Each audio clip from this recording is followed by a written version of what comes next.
নরসিংদীতে মাসব্যাপী বাণিজ্য মেলার উদ্বোধন করেছেন নরসিংদী জেলা প্রশাসক। আসসালামু আলাইকুম। নদী বাংলা গ্রুপ নিবেদিত বেঙ্গল টিভি প্রতিদিনের সংবাদে আমি আপনাদের সাথে আছি মৌসুমী আক্তার সুমি। এতক্ষণ শুনছিলেন সংবাদ শিরোনাম। এখন আমাদের বেঙ্গল টিভি বিশেষ প্রতিনিধি নাদিম মাহমুদ নয়নের পাঠানো তথ্যচিত্রে থাকছে বিস্তারিত। নরসিংদীতে চেম্বার অফ কমার্স অ্যান্ড ইন্ডাস্ট্রিজের উদ্যোগে মাসব্যাপী শিল্প ও বাণিজ্য মেলার উদ্বোধন করা হয়েছে।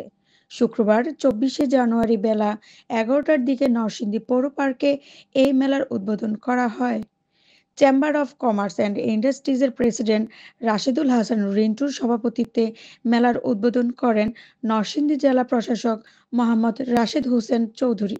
এই সময় উপস্থিত ছিলেন Narsingdi chamber of commerce and ইন্ডাস্ট্রিজের ভাইস প্রেসিডেন্ট হাসিব আহমেদ মোল্লা, পরিচালক নাজমুল হক ভূঁইয়া, দেলোয়ার হোসেন দুলাল, নাসির আহমেদ নিগার, সারোয়ার হোসেন ভূঁইয়া, ইরফান আহমেদ মোল্লা, এনায়েত সার্জিন প্রমুখ। মেলায় মোট 105টি স্টল রয়েছে।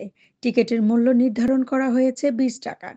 মাসব্যাপী এই মেলায় প্রতিদিন সকাল 10টা থেকে রাত 10টা পর্যন্ত চলবে।